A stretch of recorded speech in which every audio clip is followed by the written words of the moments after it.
Muy buenas noches a todos, bienvenidos una vez más a este humilde espacio llamado Rincón Apologético.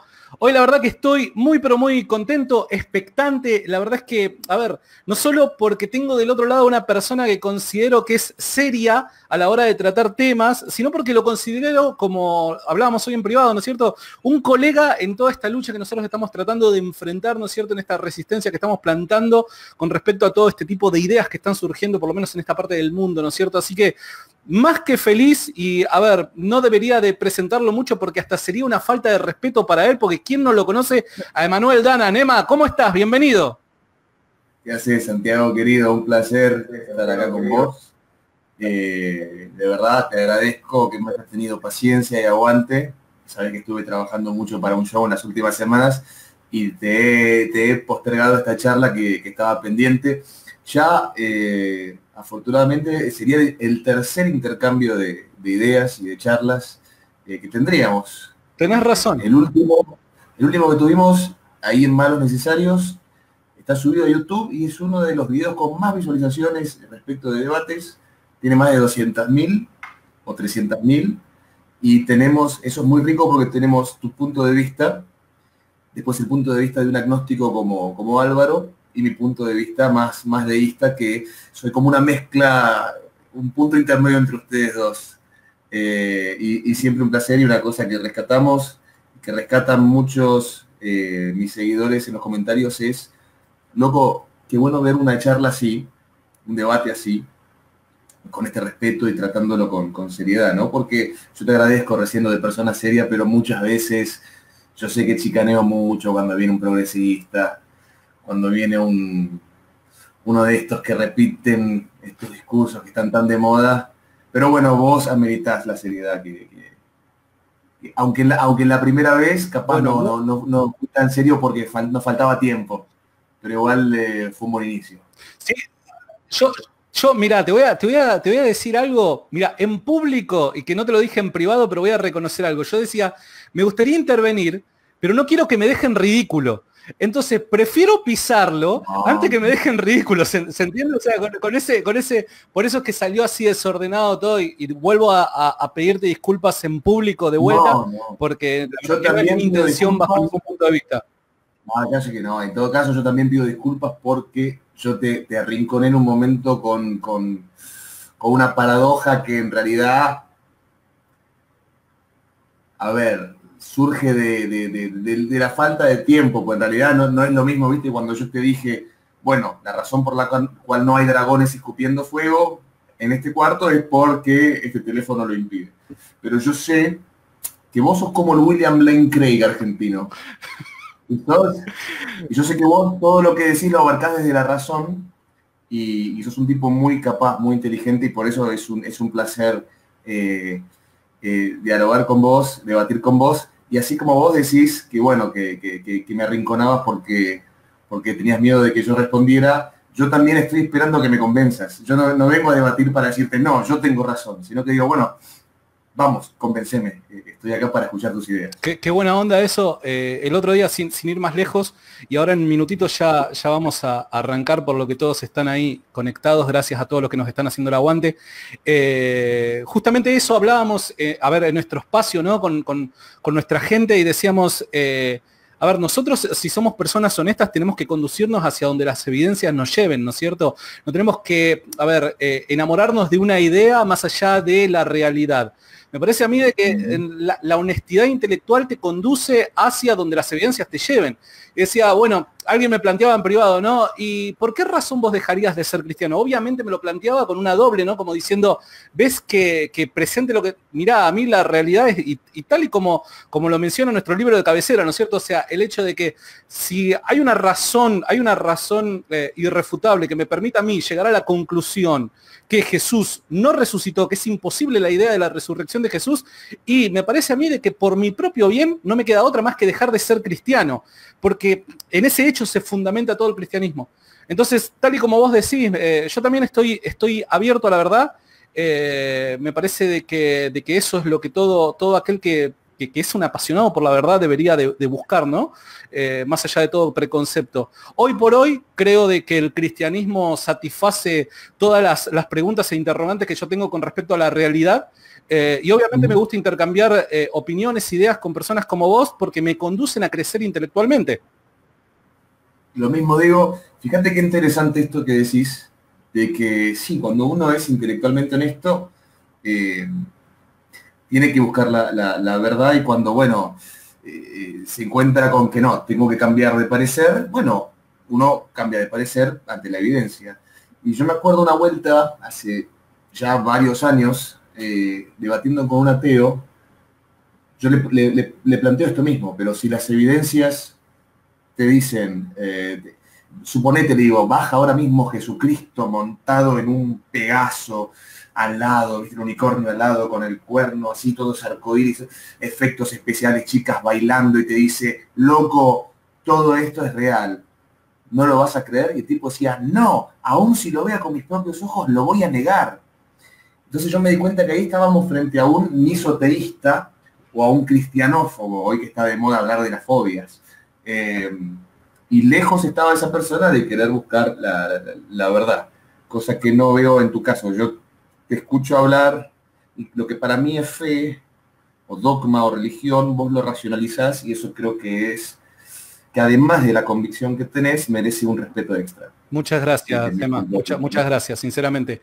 Y bueno, a ver. Nos estamos tirando muchas flores, no, la gente se va la gente está aspirando sangre, quiero que lo sepa. A ver, bueno, entonces, si te parece a vos, podríamos comenzar con este diálogo. A ver, hemos quedado en común acuerdo, plantearlo así, una especie de debate informal. Obviamente la formalidad nos llevaría tiempo, nos llevaría mucho laburo por detrás, me parece a mí, ¿no es cierto? Y que obviamente nosotros... Llamar a un mediador a que nos hinche las bolas y nos interrumpa. Totalmente. Entonces, lo que le planteé a Emma, digo, bueno, podríamos plantearlo a esto como un debate informal. Así que la idea sería de que cada uno de nosotros nos tomemos 5 o 6 minutos más que eso no, para plantear cuáles son nuestras ideas, nuestras posturas y las razones del por qué es que creemos en lo que creemos. Y luego de esa apertura, por así llamarlo, sí, empezar un diálogo, quizás con algún que otra pregunta, cruce, interrogante que podamos tener con respecto a la cosmovisión del otro. ¿Qué te parece, Emma? Dale, me encanta. Bien, perfecto. ¿Te parece que arranque yo? Soy el anfitrión, así que me parece que es lo más... De hecho, te lo iba a pedir. Dale, buenísimo. Bueno, para arrancar entonces y hacerlo breve, y sepan disculparme de que en la brevedad voy a tratar de resumir todo lo más posible. A ver, acá quiero dejar en claro algo. Nuestra charla no tiene como objetivo discutir la existencia de Dios, porque obviamente él es deísta, yo soy teísta, creemos en la existencia de un Dios, y que pese a que me parece a mí, y él me va a corregir en su intervención, me parece que pese a ciertas diferencias que podamos tener con respecto a las propiedades de Dios o a lo que llamamos Dios y demás, parece que ambos nos ajustaríamos a la definición filosófica que asume que Dios es el ser máximamente grandioso, ¿no es cierto? Un ser omnipotente, un ser moralmente perfecto, un ser trascendente, eterno, etcétera. Ciertas propiedades que por causa de ser Dios necesariamente debe de tener, ¿no es cierto? En el caso de que él opine lo contrario, luego me corregirá. Pero asumo que básicamente esa es la postura que él también defiende, ¿no es cierto? Ahora, nosotros nos encontramos en veredas opuestas, me parece, no directamente en el caso del cristianismo, sino en el caso de la intervención de esta deidad en el mundo, ¿no es cierto? En el universo. Ahora, los deístas por lo general, y sé que muchos deístas en cosas mínimas, ¿no es cierto? Muchas veces tienen puntos de vista distintos, pero en su gran mayoría los deístas lo que afirman es que Dios no interviene en la creación, Dios no interviene o no interactúa con el universo que creó, ¿no es cierto? Entonces, yo lo que asumo es que Danan no va a tomar la postura de que para él es imposible que Dios pueda actuar en el universo. Por lo menos eso lo asumo, y obviamente luego él me lo va a corregir. No creo que sea una cuestión de imposibilidad de Dios poder hacerlo. Puede tener otras razones, pero no creo que sea eso. En el caso de que sea eso lo que cree, obviamente él va a tener que asumir la carga de la prueba y dar explicaciones del por qué que cree eso, ¿no es cierto? Yo creo de que por causa lógica, Dios, como creador del universo, puede intervenir en el universo. Es posible que él lo haga. Ahora, la pregunta que nosotros tenemos que que hacer no es él lo hace, ¿se entiende? No es una cuestión de posibilidad, sino una cuestión de si lo hace o no lo hace. Y en este caso tenemos que analizar cada uno de aquellos casos, hechos que por lo general se le atribuyen históricamente a la intervención divina en cierto momento, ¿no es cierto?, en el tiempo, en la historia de la humanidad. Particularmente, el cristianismo se sostiene por una. O sea que yo no tengo la necesidad de andar afirmando o andar demostrando si Dios hoy está haciendo milagros o si en algún momento, no sé, alguien resucitó, alguien, no sé, un enfermo se sanó y demás. ¿Por qué? Porque, a ver, pese a que es linda la discusión y tendríamos que apelar a las evidencias y demás, en lo que se sostiene el cristianismo y en lo que se derrumba si llega a ser falso, es en un solo hecho milagroso que es la resurrección de Jesús. Entonces, de antemano, sabiendo que para Dios no le es imposible interactuar con su creación, y asumimos que es posible que esto ocurra, deberíamos de ver si es probable que haya ocurrido eso, ¿no es cierto? Ahora, obviamente nosotros, me parece a mí de que Danan tampoco asumiría tal postura en decir, bueno, Dios no tiene las intenciones de hacerlo, Dios no tiene las razones por qué hacerlo, porque eso me parece de que es asumir que podemos llegar a comprender la mente de Dios cuando Él no se ha revelado de una manera especial, según la postura deísta, obviamente, ¿no es cierto? Nosotros tendríamos que presuponer un montón de cosas, pero sin ningún tipo de evidencia, no se podría sostener tal idea. Entonces, como no podemos entender la mente de Dios, no podemos comprender qué es lo que Él desea, cuáles son sus objetivos y demás, debemos de necesariamente ir a las evidencias, a los hechos. Bueno, el cristianismo afirma de que Jesucristo resucitó de los muertos. Para nosotros poder sostener esta afirmación tenemos que presentar evidencias, ¿no es cierto? Y obviamente como esto ocurrió en el pasado necesitamos apelar a herramientas históricas. Ahora, sé de que muchos del otro lado dirán, bueno, pero el historiador o la disciplina histórica no puede hacer afirmaciones o no puede llegar a conclusiones teológicas. Y pese a que yo creo que esa no es una afirmación del todo correcta, la voy a tomar, la voy a asumir y de antemano digo que el caso que yo presento con respecto a lo que sucedió con Jesucristo no va a concluir de primera mano en una resurrección. No quiero apelar a las conclusiones teológicas. Si yo hablo de resurrección estoy hablando de que Jesucristo fue levantado sobrenaturalmente de los muertos por Dios, pese a que lo creo, ¿se entiende? Pero en mi rol hoy de defensor de manera histórica del cristianismo, de las bases cristianas, no lo voy a hacer, sino que lo que yo pretendo hacer es mostrar que hay suficiente evidencias para creer que en un punto A en la historia Jesucristo existió, que es un personaje histórico, literal, físico, que vivió en un punto B posterior al A, Él muere. Eso es algo seguro, es irrefutable que Él muere, esto es una verdad, Él está muerto, permanece muerto en un punto B posterior al A en la historia, pero en un punto C posterior al B en la historia, nuevamente está vivo de forma literal y física. Recuerden, no estoy asumiendo de que Él resucitó, pero sí lo que como la disciplina histórica me lo permite, yo lo que estoy asumiendo es que Él, hay razones, para creer que Él, en un punto posterior en el tiempo a su muerte, nuevamente está vivo. ¿Y cuál es? ¿Me ves bien vos, Emma? Porque a mí se me cortó. Perfecto. Perfecto. Entonces, ¿y cuáles son estas evidencias? ¿Cuáles son estos puntos que estoy tratando de defender? Bueno, son básicamente 5. El primero es que Jesucristo murió crucificado, eso es un hecho indiscutible en la academia, ¿no es cierto?, en la erudición histórica, y esto demuestra que Jesús estuvo vivo posterior a su muerte. No, pero esto sí me permite a mí mostrar los primeros 2 puntos, que Él vivió, que fue una persona literal en el tiempo y que también murió, y es indiscutible eso. Ahora, los 4 puntos siguientes sí me permitirían concluir mi caso. ¿Cuáles son? Primero, la conversión de Pablo, el perseguidor de la iglesia. Segundo, la tumba vacía. Tercero, la conversión, vida y muerte de los discípulos de Jesucristo, siendo personas que tuvieron un trato directo con Él y que presenciaron su muerte, porque es que se convencieron literalmente de su mensaje y nunca se retractaron de Él. Y por último, la última postura es el efecto Jerusalén. Es sumamente raro que si esto es una mentira o es una invención con el pasar del tiempo, que se haya originado en el mismo lugar en donde Él murió, ¿no es cierto?, que todos los hechos ocurrieron. Entonces, estos 5 hechos que estoy presentando son hechos que no solamente los cristianos historiadores, no solo la erudición cristiana está a favor, sino que también los agnósticos y deístas, muchos de ellos también están a favor. Ahora, pese a cuál sea la causa que ellos proponen de estos hechos. hechos, ¿no es cierto? Pero ahora, al sumar estos 5 hechos, lo que uno simplemente tiene que hacer es construir una hipótesis que sea lo suficientemente abarcativa y explicativa, que tenga el poder abarcativo y explicativo para poder unir todos estos hechos y dar una explicación coherente, ¿no es cierto? Y ahí es en donde yo concluyo que literalmente posterior a su muerte Jesucristo está vivo. Y luego en las conclusiones que podamos llegar a sacar, yo a eso le puedo dar un tinte teológico y decir que la causa de esta vida, la causa de que Jesucristo esté vivo posterior a su muerte, es que Dios lo levantó de los muertos. Básicamente esa es mi postura y traté de resumirla lo más posible, Emma. Perfecto, clarísimo, clarísimo, clarísimo. Además me gusta que estés bien informado, datado, documentado. Bueno, mi postura es, yo me defino como deísta porque es la etiqueta que más se le parece. Aquellos que me conocen, que conocen mi forma de pensar, saben que no soy un gran amigo de las etiquetas.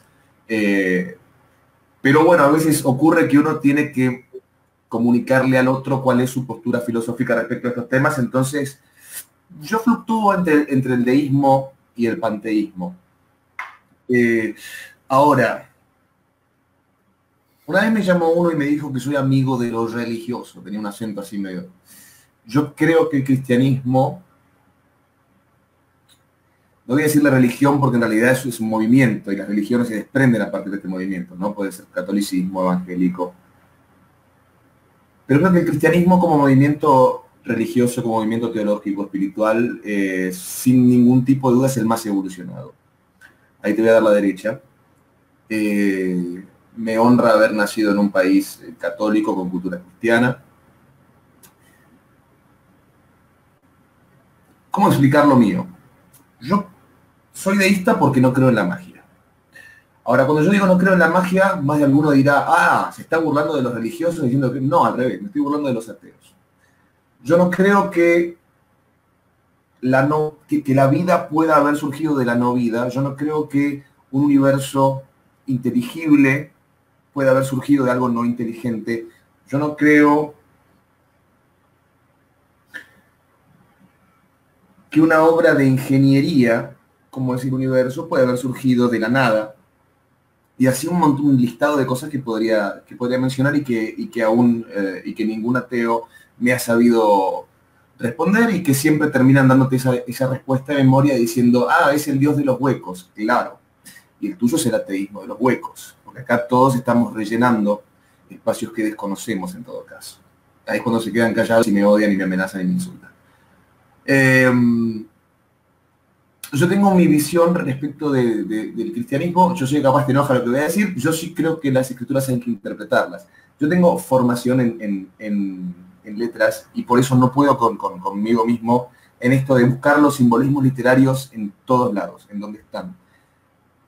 Yo creo en la resurrección, Santiago, y te estoy sorprendiendo con lo que digo, pero no de forma literal. Según la literatura, el resucitar significa trascender, significa resurgir. Y yo creo que más allá de si ocurrió ese evento físicamente o no, y vos fíjate lo que dijiste, si esto no ocurrió, el cristianismo se caería. Yo creo que no. Yo creo que no porque si logramos, suponete que vienen ahora, te muestran una prueba irrefutable de que este es el cuerpo de Jesucristo, murió hace 2000 años, lo hemos escondido, lo tuvimos acá todo el tiempo, ¿es este el cuerpo? Yo creo que no se caería el cristianismo porque la verdadera resurrección es la trascendencia del mensaje que este personaje histórico indiscutidamente existió históricamente, Jesús de Nazaret. Quien lo niegue está siendo necio, porque incluso historiadores como Bart Ehrman, que es agnóstico tirando al ateísmo, y que se ha intentado encargar de probar la falta de datos históricos para la existencia de Jesucristo, terminó concluyendo que sí, que como personaje histórico existió. Pero bueno, yo capaz tengo una visión menos acercada a la figura de Jesús de Nazaret o al cristianismo como movimiento, sino más bien la postura de que efectivamente detrás de este universo claramente inteligible y claramente regido por leyes exactas como la matemática, como la física, hay efectivamente una inteligencia. Vos hablabas de definir a Dios como, bueno,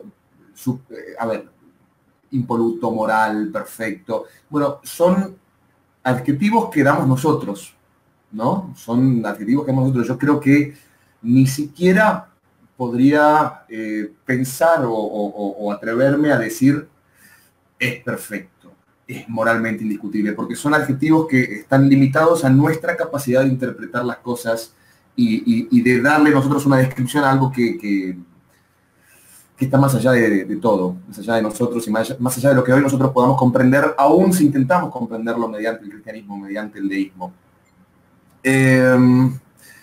Vos me dijiste recién, yo tomaba nota, el tema de por qué no interviene, por qué creemos los deístas que no interviene. Bueno, de alguna forma sí creemos que ha intervenido, porque la creación es su máxima intervención. Después,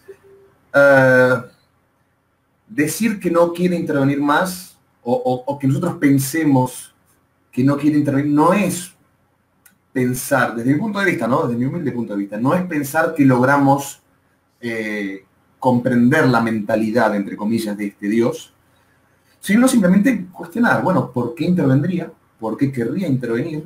¿Por qué no su mayor intervención podría ser esta libertad de creo el universo, creo a la humanidad, son libres?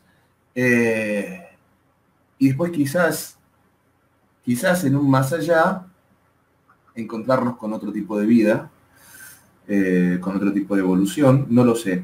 Eso es algo que no lo he meditado lo suficiente. Pero digo, aclarar esto de que no es que al decir interviene o no interviene, pensamos, entiendo cómo piensa Dios, entonces me juego para decir que interviene o que no interviene. No, es simplemente, bueno, preguntarnos por qué intervendría, cómo lo haría. Yo creo que justamente la creación es la intervención. Creo que más que eso, sobre todo como un humilde intento de artista, creo que no hay nada más, no hay nada que se haga con más amor que la creación de algo. Y de vuelta o no, volvemos al tema del amor o al tema de la moralidad. En realidad son adjetivos que manejamos nosotros, si es amoroso, si es moral, moralmente tal cosa, tal otra. Después, no, me parece muy bien que vos te dates de fuentes, de escritos, por más que vos digas, bueno, está bien, un escrito, sobre todo cuando hablamos de historia, las ciencias sociales, que son ciencias blandas, si querés llamarlo así, un escrito puede estar, ¿cómo se dice?, alterado, puede no ser real, pero bueno, tenemos que atenernos a lo que tenemos.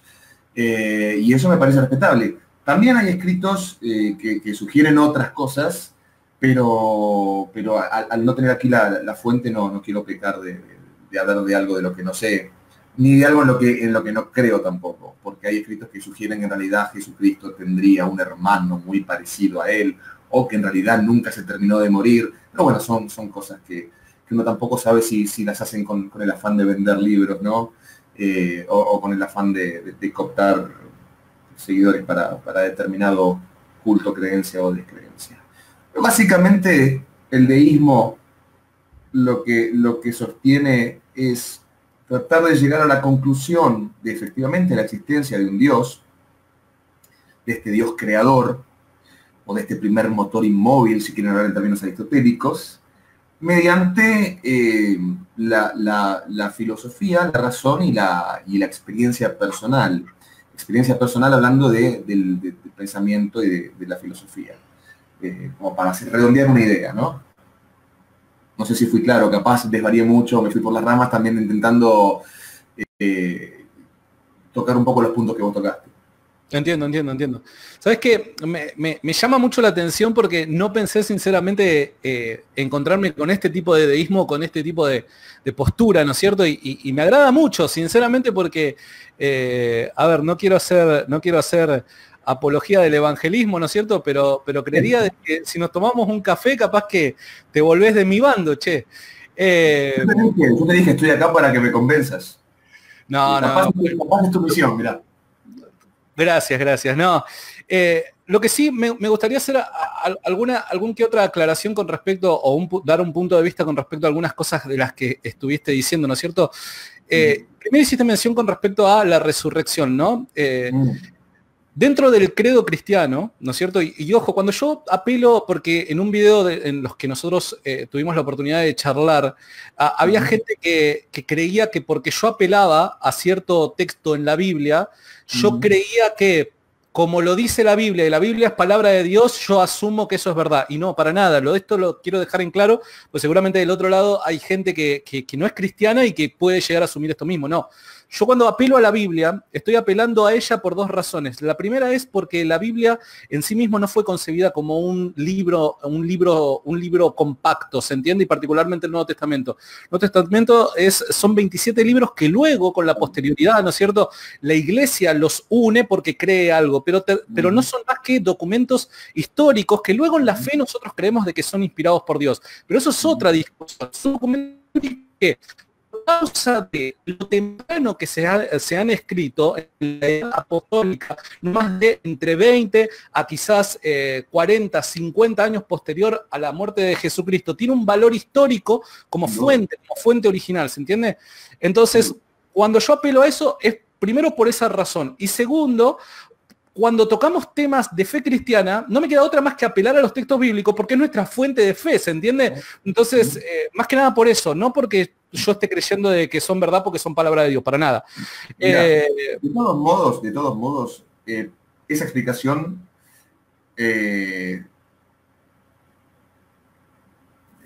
¿cómo decirlo? Yo que soy deísta, el ateo que es fanático y el tipo que te lo quiere discutir nunca lo va a entender, por más que lo expliques 30 veces. Yo siendo deísta me dice, no, y vos sos un ignorante que cree que la mujer salió de la costilla de un hombre.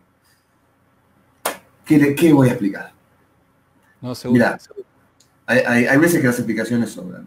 De hecho, por supuesto que hay que tomar a estos textos como documentos, porque lo son. Y una cosa que es importante que se sepa también, porque hay mucho hablador por allí diciendo, la Biblia es un libro, y esto lo he escuchado de gente grande, la Biblia es un libro escrito por pastorcitos ignorantes. Y vos decís, qué manera de no tener conocimiento histórico alguno. Primero y principal porque, es como decías vos recién muy bien, es un conjunto de libros. Por un lado el conjunto de libros veterotestamentarios, por el otro lado el conjunto de libros neotestamentarios. Por otro lado, en esa época, los pastorcitos no escribían porque no sabían escribir. Entonces estamos hablando de escribas, estamos hablando de gente que cuando escribía, muchas veces lo hacía en varios idiomas. Se dice, vos lo debes saber mejor que yo, se dice que Jesucristo hablaba 3 idiomas. Era un tipo muy inteligente, que justamente por eso él había dado esa lectura tan famosa cuando lo apedrean, lo escupen. Digamos, no estamos hablando de, más allá de que Jesucristo no haya escrito, digo, estamos hablando de un perfil de personas que no son pastorcitos ignorantes inventando cosas como muchos creen. Por supuesto que yo a la cultura cristiana tengo un respeto infinito y creo que es lo que nos va a terminar salvando del pseudo-marxismo cultural que afrontamos. Creo que tiene los valores bien plantados, creo que ha sido, y mirá, antes de que sigas, ha sido en muchas bases fundadoras del derecho romano y le debemos hasta el día de hoy, bueno, básicamente saber que robar está mal, que matar está mal, y un montón de cosas que parecen muy básicas, que hoy las tenemos muy naturalizadas, pero que no siempre fue así. Y eso lo tenemos gracias a esta cultura abrámica y judeocristiana. Sí, entiendo. No, totalmente, pienso exactamente lo mismo. A lo que apuntaba yo era al hecho de esta creencia de la resurrección, ¿no? Vos decías como que, si yo no entendí mal, Sí. como que puede llegar a quizás querer decir otra cosa, ¿no? El hecho o el concepto de resurrección quizás puede llegar a decir otra cosa, una especie de espiritualidad, ascensión, algo por el estilo, ¿no es cierto? El tema está acá, en que hay un libro maravilloso de un historiador llamado N.T. Wright, que en este caso es cristiano, pero por eso no deja de ser objetivo su investigación. Y él, de hecho, por ejemplo, yo cuando te nombré a William Lane Craig, él es cristiano, pero él nunca pierde la objetividad tampoco. Es muy respetuoso. Y él, de una manera maravillosa, en un tomo de casi 1000 páginas, desarrolla el tema de la resurrección, el concepto de la resurrección, y llama poderosamente la atención, que muchas veces hoy no se sabe esto, que en el siglo I particularmente, los siglos anteriores y quizás los posteriores de inmediato, la idea de la resurrección no era otra más que el levantarse literalmente de los muertos, tal y como lo concebimos los cristianos hoy en día, ¿no es cierto? O sea, la idea esta de quizás una resurrección espiritual, algo medio alegórico y demás, no deja de ser moderna. Los cristianos del primer siglo, por eso es que defendían esta idea a capa y espada, ¿no es cierto? Y de hecho, no solamente la cultura judía creía en la literalidad de este concepto, ¿no es cierto?, sino también los griegos y hasta los egipcios. Por eso es que no hay historias paralelas, como muchos ateos muchas veces proponen, ¿no es cierto?, de que, bueno, el cristianismo fue tomado de mitos paganos, porque hay muchos dioses que mueren y resucitan. Cuando vos le pedís la fuente, no te la saben dar porque no existe una sola fuente, aparte del cristianismo, que hable de un ser literalmente que vivió en la historia y que se cree que literalmente fue levantado de los muertos. Por ende, el concepto de resurrección en el siglo I, ubicándonos en el contexto, no significa otra cosa más que levantarse literalmente de los muertos. Por otro, eso a modo de dato, ¿no? Por otro lado, me llama la atención, ¿vos creerías en los milagros, Emma? Bueno, ese es un punto que quería tocar recién. Es un buen dato el que das que tocás para discutir esto de se tomaba de forma literal y no significaba otra cosa, y mencionaste esto de que esto de la interpretación es algo relativamente moderno. En realidad, no es que sea moderno lo de la interpretación, sino que aquellos que han... la interpretación espiritual estoy hablando, ¿oh? Sí, pero hablando en términos de literarios. La interpretación a la que se ha llegado de lo que es un simbolismo literario no es que se creó y a partir de ese entonces el simbolismo literario se empezó a utilizar, sino que se estudiaron muchísimos textos hasta entender más o menos qué significa cada cosa. Esto a modo, no estoy hablando de la Biblia, estoy hablando de la historia de la literatura. Por ejemplo, convertir el agua en vino, caminar por arriba del agua, resucitar. Caminar por arriba del agua, por ejemplo, significa atravesar un periodo dificultoso. La resurrección hace alusión a la trascendencia, al resurgir. La virginidad hace alusión a la pureza, a la juventud también en muchos casos.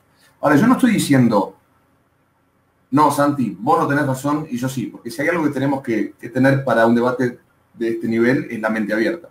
Digo, toquemos, nos intercambiamos datos, intercambiamos ideas y vemos cuál es la que más nos cierra, y por supuesto el ganador de este debate va a ser la audiencia. Pero lo que sí te quiero hacer es una pregunta que me acabas de dar el pie. Ajá. Te voy a hacer la pregunta más, probablemente, y me voy a poner aquí, voy a dejar de lado la modestia, para mí va a ser una de las preguntas más interesantes de esta charla, de este debate. ¿Cuál es para vos el verdadero milagro de Jesucristo? Haber transformado el agua en vino. Déjame terminar porque es interesante la pregunta que te voy a hacer, te lo juro. Ajá. Haber transformado el agua en vino, haber caminado por arriba del agua, o haberle enseñado a sus seguidores que el más grande mandamiento es amarse los unos a los otros como Él nos ha amado, porque no hay amor más grande que el de aquel que da la vida por sus amigos. ¿Puedo contestar? ¿Sí? Yo creo que el concepto de el amor, y me parece a mí la responsabilidad moral de corresponder con el amor, ¿no es cierto? O con ¿cómo lo diría, ¿no es cierto? Con la ayuda al prójimo, etcétera, ¿no? Que muchas veces el cristianismo se ve particularmente bien visto por este tipo de valores que ha transmitido, ¿no? Sí. Me parece que es una idea que no nace con el cristianismo, pero sí es una idea que fue capaz de llevarse a cabo a través del cristianismo. Y yo como cristiano me veo en la obligación de meterme en un tema ya de interpretación teológica, y te diría que el concepto ya estaba entre los hombres, porque me parece de que la ley moral, tal y como en un momento lo hemos hablado, ¿no es cierto?, la moralidad, y tal y como vos me lo has dicho, la objetividad de ciertos valores y deberes morales, son inherentes al hombre. Por ende, esta idea ya estaba, el problema era cómo llevarla a cabo, y ahí es en donde yo creo que el mayor milagro, y te respondo teológicamente porque vos me estás llevando esta pregunta, el mayor milagro es, obviamente, no de Jesucristo, sino de Dios, la resurrección, pero porque por medio del sacrificio de Cristo y de la resurrección, nosotros somos perdonados todos nuestros pecados y demás, y eso habilita la posibilidad al Espíritu Santo para que te dé la capacidad, la gracia y la fortaleza o la fuerza, como le queramos llamar, para poder esas palabras e ideas tratar de llevarlas a cabo en la vida lo mejor posible. Bueno, yo tengo otra idea. Pero a ver. Yo creo que de existir un milagro, yo estoy pensando en voz alta, ¿no? Por eso a veces me trago. Yo creo que el verdadero milagro es lo que Jesús ha enseñado. Y creo que lo que vos planteás como lo que el cristianismo plantea como resurrección o como milagros como sobrenaturales son una representación de la grandeza de Jesucristo. En algo estamos de acuerdo, existió históricamente, vos mencionabas recién estos valores hasta de otros credos y de otras posturas filosóficas se reconocen. No olvidemos que perdón, sí. Pero el hecho del milagro, volviendo a mi pregunta inicial, ¿crees que Dios puede obrar en milagros en el mundo, en la creación? ¿Crees que Dios puede actuar o intervenir en la creación? Mira, te voy a confesar una cosa porque no quiero sonar necio, ¿no? Sí. Si estoy hablando con vos es para tener la mente abierta. Yo racionalmente creo que no. Pero también he visto cosas que me llevan a abrirme la idea de que sí, ¿por qué no? Yo lo que sé es que no tengo las respuestas. Racionalmente, no. No, ni es algo que yo hoy busque encontrar como respuesta. Pero me arrodillo ante cosas que he visto pasar que vos decís, no puede ser, hermano, no puede ser. Por otro lado, también pienso que injusto, ¿no? Porque ¿por qué a esta persona sí y a esta otra no? Otro debate, quizás, otra reflexión.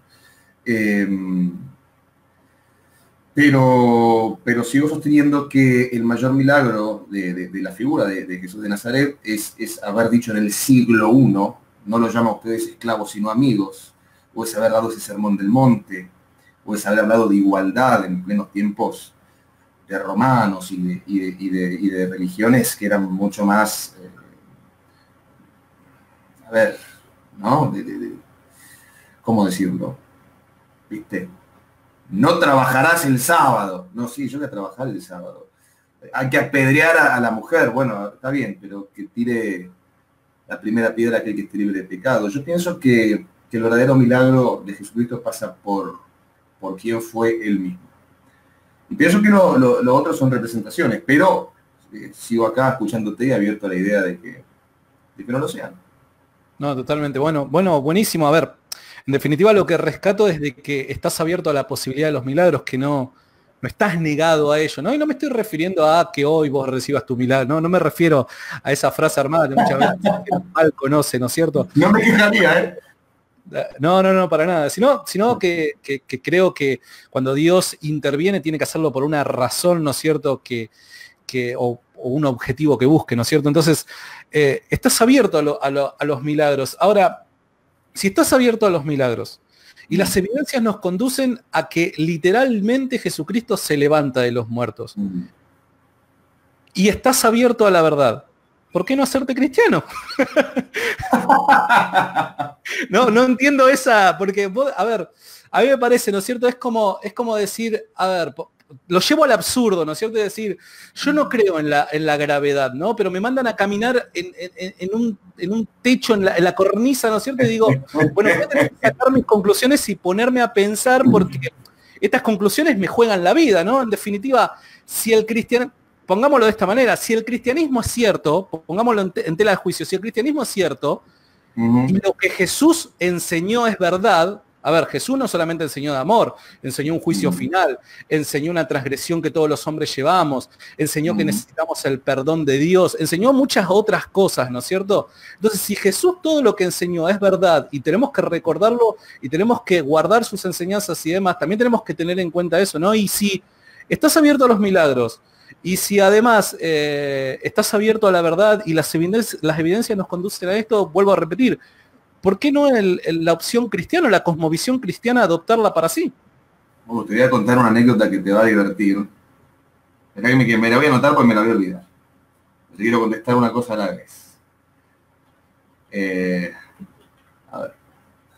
Yo estoy abierto a las posibilidades. Yo mantengo la mente abierta a cualquier cosa. He visto cosas increíbles, he visto cosas también horribles, ¿no? Que vos decís, ¿cómo explicás esto? ¿Por qué, si esto es un milagro de Dios, mi madre, voy a ser concreto, mi madre científicamente no podía quedar embarazada, básicamente no tenía útero, o sea, era imposible, era biológicamente imposible. Ahora, ocurrió. Y bueno, sí, yo no es que te dicen, no, Santiago, no resucitó, y como dijo este ateo, si lo veo, lo voy a seguir negando. O como decía otro lleno de odio, si Jesús vuelve, si Jesús regresa, mátenlo de nuevo. Y tenía una pancarta levantada. Lo cual ¿qué clase de argumento ateo es ese? Porque si estás admitiendo que puede haber un regreso, sos el tipo menos ateo del mundo. Misoteísta, son misoteístas. Yo estoy abierto a las posibilidades de cualquier cosa. Buenísimo. Uno se cuestiona, bueno, ¿por qué mi madre pudo quedar embarazada si no tenía útero? Con los médicos diciéndole, no, esto es imposible, no, va a crecer como un quiste y a las 2 semanas va a morir. Porque hay personas que atraviesan situaciones espantosas, y no voy a ir a la fácil, ay, si Dios existe, ¿por qué no cura el hambre en África? Porque eso se curaría simplemente aprovechando bien los recursos naturales. Pero porque hay gente que tiene que atravesar la muerte de un hijo, porque hay cosas nefastas que también pasan en el mundo. En el año 2014, cansado de debatir con ateos como deísta, filocristiano si se quiere, por cuestiones culturales, dijo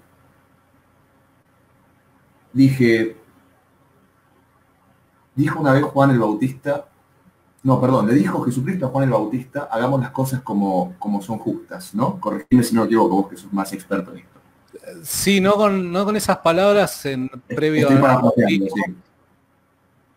Cuando él le dijo, ¿cómo te voy a bautizar yo a vos? Totalmente, sí. Sí. Y dije, a ver, yo me crié en un país católico. Artículo 2 de la Constitución, preámbulo, para muchos un contenido pétreo, la religión predilecta de este país, que mal podrá tener sus diferencias, que algunos movimientos cristianos acusarán al catolicismo de venerar imágenes o de ser muy poco cristiano en algunas cosas, en algunas cuestiones, pero dije, nací en este país, nací con esta cultura, estoy bautizado, tomé la primera comunión, me he confesado alguna vez, hoy si me confesara me daría mucha más vergüenza. Dije, no estoy confirmado, nunca me confirmé, no voy a ir a confirmar. Y me encontré con algo muy interesante, que fue con clases de teología. Cuando aparece el teólogo y empieza a contarnos teológicamente cómo concibe el catolicismo la figura de Dios, me di cuenta de que era mucho más, se acercaba mucho más al concepto que yo tenía de Dios, que el que por lo general te da un catequista, ¿no? Estaba muy copado yo con este curso de teología. A la tercera clase, es un curso, ¿no? A la tercera clase llegó la catequista, tiró por la borda todo lo que dijo el teólogo, me aburrí, me fui, no me confirmé nunca. Así que hasta ahí llegué, pero digo, no, yo siempre estoy abierto a las posibilidades y quería contarte esa anécdota también por cuestiones teológicas. Va a ser más en lo que coincidamos que en lo que no, esencialmente. Ahora, vos me hablabas recién de por qué no te haces cristiano si la evidencia me llevara a creer que Jesucristo efectivamente resucitó de entre los muertos. Aún si la evidencia me llevara a creer que Jesucristo resucitó de los muertos, yo tampoco creo que ese sea el gran milagro de Jesucristo.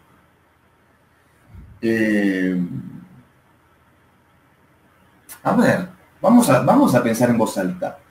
¿Qué me llevaría a mí a hacerme cristiano? ¿Querés que te hable con total sinceridad? Dale. Te voy a hablar con total sinceridad.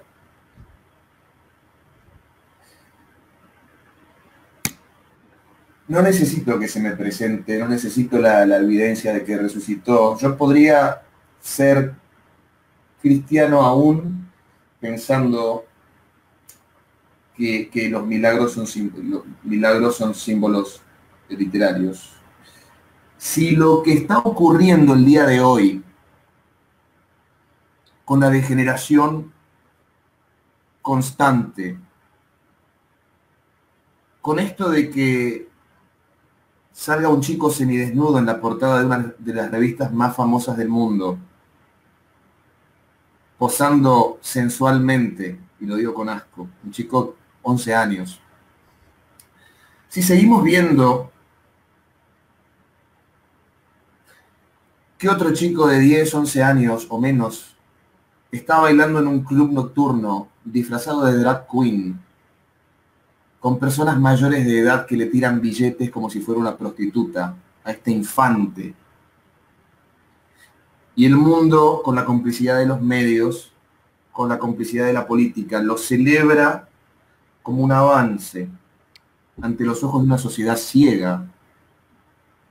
Si el mundo se sigue degenerando, deformando este punto diabólico y apocalíptico, y yo termino de ver que realmente nos estamos acercando a todo eso que Juan desterrado en la isla de Patmos, pero que tantas otras personas que han tenido visiones predijeron que iban a pasar, y que vos lo ves y no está realmente ocurriendo. Si esto avanza de tal forma que no podamos detenerlo mediante la lógica, mediante la razón, y realmente seguimos viendo esta presencia diabólica, por hablar en términos religiosos si querés, en el mundo, yo creo que no me va a quedar otra alternativa que convertirme no solamente al cristianismo, sino que convertirme en un caballero cruzado, agarrar la espada, simbólicamente hablando, y salir a pelear por los valores que pueden refundar a la humanidad, o refundar nuestros valores, valga la redundancia, o refundar el pensar, el bien pensar del ser humano, y entender dos cosas. La primera, sí, estaríamos viviendo en ese caso el fin de los tiempos, como se dijo. Y la segunda, sí, el apocalipsis significaría, como dicen las escrituras, corregime si me equivoco, vos sos el que sabe, el triunfo de Cristo. Sí, totalmente. Porque después de esta oscuridad llegaría un nuevo, no sé, una nueva vida, un nuevo mundo, una nueva forma de ver las cosas. Lamentablemente y paradójicamente, lo que a mí me llevaría a convertirme en un cristiano es ver cómo nuestra civilización se cae a pedazos. Y Santi, para que vos te quedes tranquilo y contento, no estamos muy lejos de que yo me convierta en un cristiano, aparentemente. Lamentable. Declive total. Bueno, es interesante cuando te vas a la historia, ¿no? Y te remontás a cómo era el contexto mundial, ¿no? Hablando culturalmente y con respecto a valores en el surgimiento del cristianismo, y el cristianismo fue el que puso patas para arriba en el sentido correcto de la palabra el mundo, ¿no? De hecho, es sumamente llamativo. Una de las cosas, a ver, tratamos continuamente con el tema del aborto, ¿no? Y sabemos de que biológicamente nacen más mujeres que hombres, pero en el mundo romano existía un 60% de hombres y un 40% de mujeres. ¿Por qué pasaba esto? Por el simple hecho de que si nacía mujer se la mataba, ¿no es cierto? Y todas cuestiones tan arraigadas, ideas sigue tan... pasando en algunas partes del mundo. ¿Cómo? Y sigue ocurriendo en algunas partes del mundo. Totalmente. Si nace mujer, el padre se siente humillado, la entierra viva o la mata o la esconde. Es terrible. El cristianismo, hay que decirlo también, ha sido además el movimiento religioso que más se ha adaptado a los tiempos y ha evolucionado. Desde la propia figura de Jesucristo, diciendo, no apedreen, o sí, apedreen a la mujer, si están libres de pecado, ¿no? Como diciendo, no podemos andarnos cagando a piedrazos, tenemos que evolucionar. Hasta la propia iglesia incluso. Por supuesto que ha evolucionado, por lo pronto ya no vivimos en tiempos oscurantistas. Mirá, hoy está muy de moda poner esta cosa de ciencia versus religión y que en realidad el ateísmo es un sinónimo de ciencia, y es mentira. El primer observatorio fue una fundación de la Iglesia Católica. Nos han dado científicos enormes como el padre de la genética Gregor Mendel, como el padre de la teoría del Big Bang, que justamente ese es un caso en el que un físico se inspiró en su creencia para decir, yo voy a demostrar que el universo como lo conocemos hoy tuvo un comienzo, tal y como lo dicen las escrituras. Nos han dado pero un montón de personalidades maravillosas. Louis Pasteur, el padre de la microbiología. Sí, totalmente. Jerome Lejeune, hoy que hablamos, vos que mencionabas el tema del aborto, Jerome Lejeune, que es el padre de la genética moderna, es el tipo que descubrió que una vez que hay concepción, se forma un nuevo ADN. Por eso él trabajaba tanto con los chicos con síndrome de Down, ¿viste? Cosa que hoy tenemos que ver argumentos nefastos y eugenésicos como diciendo, bueno, qué lindo, en Islandia ya no existe el síndrome de Down gracias al aborto, ¿no? Básicamente lo que están diciendo es eugenesia. Eso sin duda, y no olvidemos que así como hubo un periodo oscurantista, también hubo un periodo en el que la iglesia era la forma de acercarse al conocimiento, porque las universidades, las escuelas, las bibliotecas, fueron todas creaciones, fundaciones de la iglesia, del cristianismo, y de las personas que, mirá, que es lo que empezamos a hablar al principio, que estaban en la búsqueda de la verdad. Entonces, eso es algo que hay que reconocerlo, y es lo que hay que buscar. Por eso yo te digo, Santi, no es que soy un negado, ni soy un necio, no te vas a encontrar... Eso no se discute, es evidente el hecho de que, pese a que estemos de acuerdo o no, es evidente y está bueno el hecho de estar abierto a las evidencias, ¿no? Yo para no robarte mucho tiempo y nada, para la gente que también nos está siguiendo en este debate, me gustaría de forma breve simplemente explicar algunas cosas de mi postura. Recién, Emma, vos decías, vuelvo, ¿no? Porque... es el fundamento de la fe cristiana, la resurrección. Sin resurrección no podría existir el cristianismo se desmoronaría, Jesucristo sería un mentiroso y todo sería una gran confabulación. Entonces... No se desmoronaría. ¿Cómo? Te juro que no se desmoronaría. Bueno, pero sería triste que no se desmoronaría. Si no se desmoronase, sería triste. ¿Por qué? Porque, a ver, si Jesucristo afirmó resucitar literalmente, y luego eso no ocurre, es un falso profeta. Ni siquiera lo podemos seguir como un maestro de la moral, porque estaría conduciéndonos a creencias que no se ajustan a la realidad. Nosotros creo de que consideramos a un buen maestro moral aquel que nos conduzca a la verdad, ¿no es cierto? Y en este caso no sería así. Me parece de que si el cristianismo no se desmoronase, sería muy triste, ¿no? Ahora... No coincido.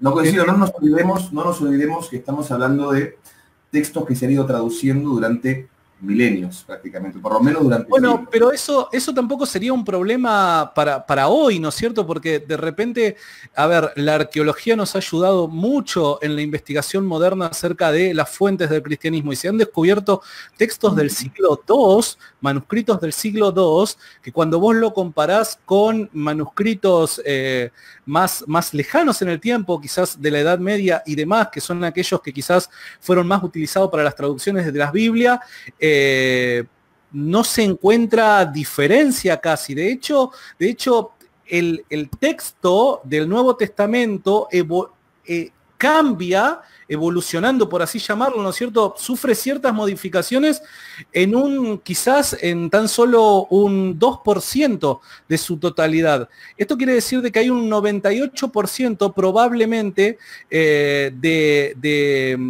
del texto tal y como se ha escrito, ¿no? Y hoy, 2000 años después, nosotros lo podemos justificar a esta creencia con evidencias. ¿Por qué? Porque se han descubierto manuscritos de menos de 100 años del surgimiento del cristianismo y que son tal y como nosotros los hemos heredado hoy en el año 2000, ¿no?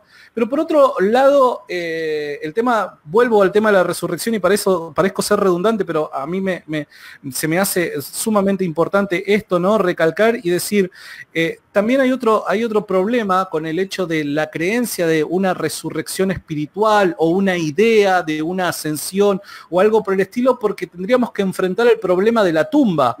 La tumba todavía tendría un cuerpo, ¿no es cierto? Y recordemos de que los principales que querían, ¿cómo decirlo?, detener el movimiento cristiano en su surgimiento fueron tanto los judíos como los romanos. La pregunta es si la tumba era un lugar de conocimiento, tanto romano como judío, ¿por qué es que no sacaron el cuerpo directamente, ¿no es cierto? Y decir, bueno, muchachos, a ver, ustedes están creyendo algo, pero acá está el cuerpo. Afronta ese problema, la tumba estaba vacía y tenemos suficientes documentos como para creer de que esas afirmaciones eran verdaderas, ¿no?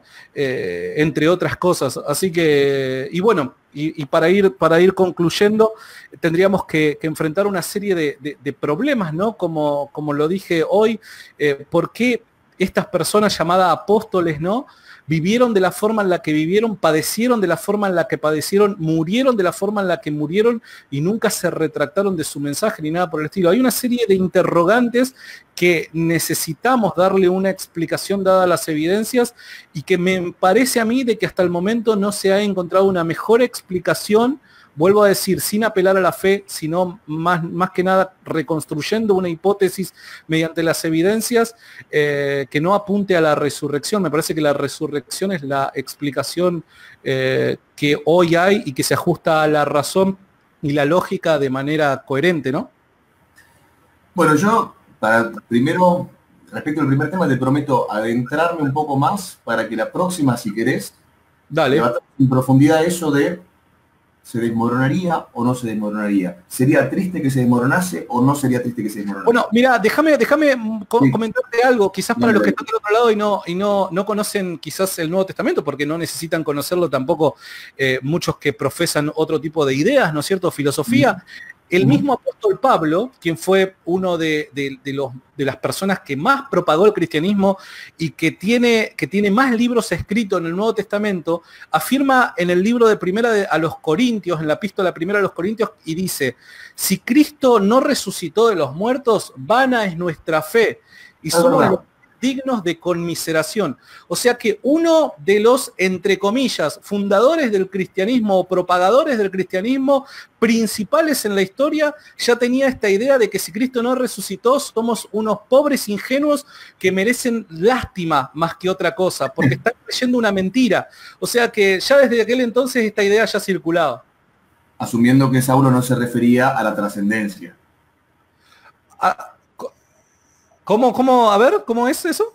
Asumiendo que no se refería con la resurrección a la trascendencia. No, claro, no, porque si lo ubicás en el contexto, esto lo dice en el capítulo 15 para aquellos que quieran investigar del libro de las primeras de los Corintios, y el capítulo arranca, pese a que sabemos que los capítulos se añadieron posteriormente y demás, pero el contexto de lo que Pablo está relatando arranca con una tradición prepaulina que se remonta creen los especialistas, a no más de 2 años posterior a la crucifixión, y es una tradición oral desde el versículo 3 que nos remonta a la creencia sumamente primitiva, porque no hay otro tipo de paralelo en la historia que se remonte quizás a una creencia ya plasmada en un texto de tan solo 2 años de haber sucedido los hechos, y que afirme literalmente que Jesucristo se había levantado de los muertos y había quedado una tumba vacía. Entonces... Convengamos también una cosa, recordemos, estamos hablando de Saulo de Tarso, ¿verdad? Totalmente. Él era un persecutor de cristianos. Totalmente. Él, recordemos que también, y digo esto para, de vuelta, para alcanzar la verdad, para ver si, de dónde, a qué nos aferramos. Yo considero que Saulo o Pablo se pasó de un extremo hacia el otro. Ojo, no lo estoy ni descalificando, ni estoy diciendo que... No, entiendo. Y yo creo lo mismo, y creo lo mismo. La pregunta es ¿por qué? ¿Por qué ese cambio de la noche para la mañana cuando él, de haber sido una persona destacada en el judaísmo y de tener todas las de ganar, porque él tenía roce con el gobierno y demás, ¿por qué se pasa de un extremo al otro sabiendo que, porque él vivía en el círculo judío, ¿por qué se pasa de un extremo al otro sabiendo que lo iban a perseguir, de que muchas de las cosas que él había ganado reputación, en la antigüedad la reputación, el honor, era cosa que todo el mundo buscaba, el nombre, destacar y demás?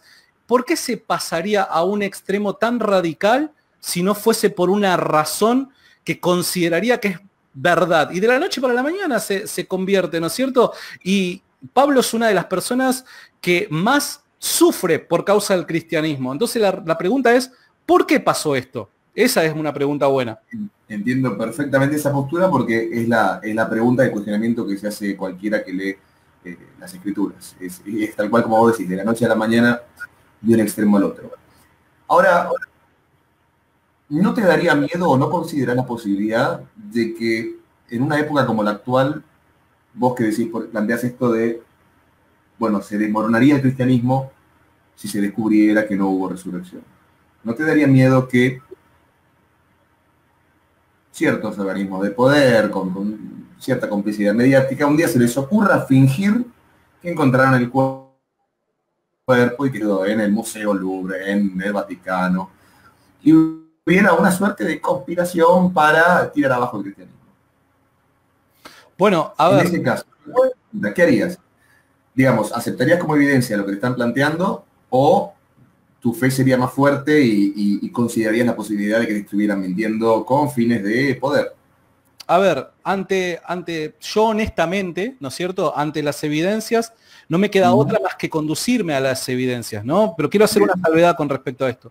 Primero, mi experiencia, vos hiciste referencia a mi experiencia, pero yo soy consciente de que si Cristo no resucitó de los muertos, mi experiencia no deja de ser más que una ilusión personal por causa de un momento emotivo, por causa de ciertas circunstancias que se juntaron todo para yo creer que tuve cierta experiencia. Si Cristo no resucitó, es imposible yo haber tenido la experiencia que puedo llegar a tener como cristiano. Pero más allá de eso, yo hoy, en respuesta de fe, lo que te diría es lo siguiente. Me parece a mí que si Dios existe y si Dios tiene un objetivo o un plan con los seres humanos, me parece que Él tendría las suficientes herramientas y Él tiene el suficiente poder en su soberanía como para permitirnos a nosotros todas estas falsedades descubrirlas. Y de hecho, ¿y cómo respaldo yo este argumento, no? Porque durante la historia se ha querido hacer esto. El surgimiento del gnosticismo, el surgimiento del docetismo. Claro, por eso te lo preguntaba. Pero imagínate con los medios y con los recursos que existen hoy en la actualidad. Bueno, está bien, pero nosotros esto lo evaluamos con una mentalidad del siglo XXI. El mismo problema lo habrán atravesado quizás en la época en donde surge el Islam, ¿no es cierto? Y que empezaron a surgir ciertas historias o cosas por el estilo, o lo mismo, y quizás peor todavía, en el surgimiento del gnosticismo, cuando la iglesia todavía recién estaba empezando a echar raíces, cuando todavía institucionalmente no se había plantado, no había quizás la estructura eclesiástica que en el siglo XXI conocemos y demás. Surge el gnosticismo, final del siglo I, principio del siglo II, y la pregunta es, ¿por qué no tuvo éxito? ¿No es cierto? Si la iglesia, ese era el momento para derrumbarla, a la fe cristiana, ese era el momento para quebrarla, si no había mucha gente cristiana, ¿se entiende? Y si ser cristiano además era una garantía de que te iba a ir mal en la vida, es la posta, como sucede hoy en muchos países. Entonces me parece a mí de que hay suficiente evidencia histórica como para sostener la postura que estoy defendiendo. Sabes que yo respeto mucho justamente eso de vos, que tratás de llevar todo a través de la razón, de dar argumentos, de estar bien leído, y eso no se encuentra siempre una vez que cuando alguien quiere intercambiar ideas. Eso es lo que más valoro de vos. Bueno, y que sos una buena persona, ¿no? Pero a la hora de intercambiar ideas, lo que más valoro es tu postura intelectual. Y un caballero siempre para debatir. Una última pregunta te quiero hacer. Dale. Y gracias por tu tiempo, Emma. No, y gracias a vos por invitarme y por favor repitamos cuando quieras. Mirá, las palabras de mi colega en la radio Álvaro que dijo, un caballero. Gracias. Además, la otra vez éramos 3. No necesitamos mediador, nada, nos escuchamos siempre lo que cada uno tenía para decir y fue muy agradable. Y esas cosas sirven para abrir mentes también, lo veo mucha gente ese debate. ¿Qué pasó después de la resurrección? ¿Qué pasó con Jesucristo? Bueno, después de la resurrección, según los documentos que tenemos, dice de que permaneció por un breve tiempo acá en la tierra y que luego asciende. ¿Pero qué interpretás vos con la ascensión? ¿Transmuta, se va a esa dimensión llamada paraíso? Yo creo, es excelente tu pregunta, es excelente. Y acá, porque hay muchos cristianos también de que tienen ciertas dudas con respecto a eso, ¿no? A mí me parece de que de forma literal, yo creo de que él asciende al cielo, ¿no? La pregunta es ¿qué es el cielo? Y pese a que los antiguos podían llegar a creer de que era ir para arriba nada más, ¿no es cierto? Hoy el conocimiento de la realidad que tenemos, obviamente, está en contra de una idea por el estilo. Pero también el conocimiento y el avance científico nos ha permitido llegar a creer, o llegar no a creer, sino llegar a pensar que no es ilógico pensar en dimensiones superiores en la realidad. Totalmente, por eso te lo preguntaba. De hecho, me parece que ciertas propiedades, características de Dios implican la necesidad de una dimensión superior, ¿no? Me parece a mí de que él asciende, y obviamente cuando decimos, bueno, pero asciende y él asciende de forma física, ¿cómo es que en el cielo, en un lugar espiritual, él puede estar de forma física? O surgen un montón de preguntas por el estilo. A mí me parece que pasa exactamente lo mismo que cuando vos en una cámara de vacío prendés una linterna. ¿Hay luz? No, no hay luz. Pero la linterna funciona. ¿Pero por qué? Porque las condiciones del contexto dadas no son las necesarias como para que la plenitud de ciertas cosas se manifiesten de la forma en la que nosotros en esta realidad, en este mundo natural y que podemos percibir, lo hacemos. Entonces me parece a mí de que hay suficientes razones para creer que ascendió literalmente, aun cuando desconozcamos cómo es que pasa de una realidad a la otra, qué es lo que pasa con su cuerpo físico y demás. Aun cuando desconozcamos esas cosas, hay suficientes razones para creer que eso es posible. ¿Se entiende? Y yo me quedo con esa idea. Te agradezco la respuesta porque esperaba que tocaras el tema de otras dimensiones, o hoy mismo se habla tanto de esta teoría del multiverso, cosa de que la misma ciencia... Igual yo no vinculo la idea de multiverso con otra dimensión, ¿eh? Pero me refiero a que la misma comunidad científica está contemplando la idea de que existan otras realidades. A eso me refiero. Yo tampoco creo en lo del... A ver, bueno, eso es otro tema que podemos charlar otro día y vamos a estar muy de acuerdo en ciertas cosas. Yo creo que hay ciertas cosas del llamado multiverso que nos harían creer que somos menos de lo que somos. Pero es otro tema. Es que la idea de apelar al multiverso es dejar de hacer ciencia para especular simplemente. Mirá, capaz como cristiano pensás lo mismo, capaz yéndose a una cuestión más socrática o más... Cada ser humano es único e irrepetible. Con esto de los multiversos yo escuché a mucha gente desde su ignorancia decir, no, bueno, pero ahora que se baraja la... Y creen que ya está corroborada esa teoría, ¿no? hay un montón de Santiagos en otros universos. No, imposible. Imposible porque para que eso haya pasado en todos los universos, tus tatarabuelos, por ejemplo, tienen que haber sido los mismos, haberse puesto de novios, haberse casado, haber tenido... No, pero además es imposible.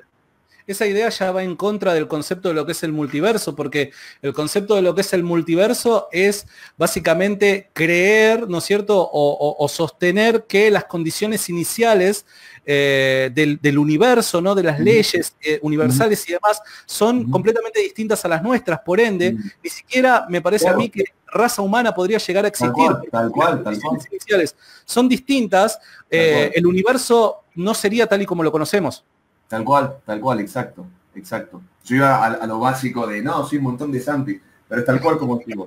Bueno, me gusta que me haya dado la respuesta más guiada hacia la posibilidad de la existencia de otras realidades, de otros planos, como se llama muchas veces, y porque es una incógnita, ¿no? Es otra de las incógnitas que, así como vos decías, bueno, no creen en la resurrección, plantean la incógnita de qué pasó con el cuerpo, creen en la resurrección, plantean la incógnita de cómo es ese ascenso, qué fue realmente y cómo hay que interpretarlo, cómo hay que leerlo, cómo hay que pensar que fue.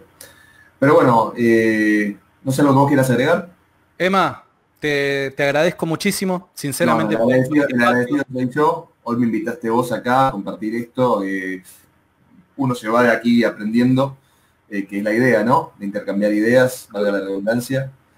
Yo pido perdón de estar un poquito, sé que estoy un poquito lento, pero vos entenderás, anoche tuve una noche muy especial, y que con la adrenalina no pude descansar bien, así que estoy como medio, pero realmente la pasé muy bien y estoy muy contento. No es que esté aburrido o cansado, sino que físicamente estoy cansado nada más.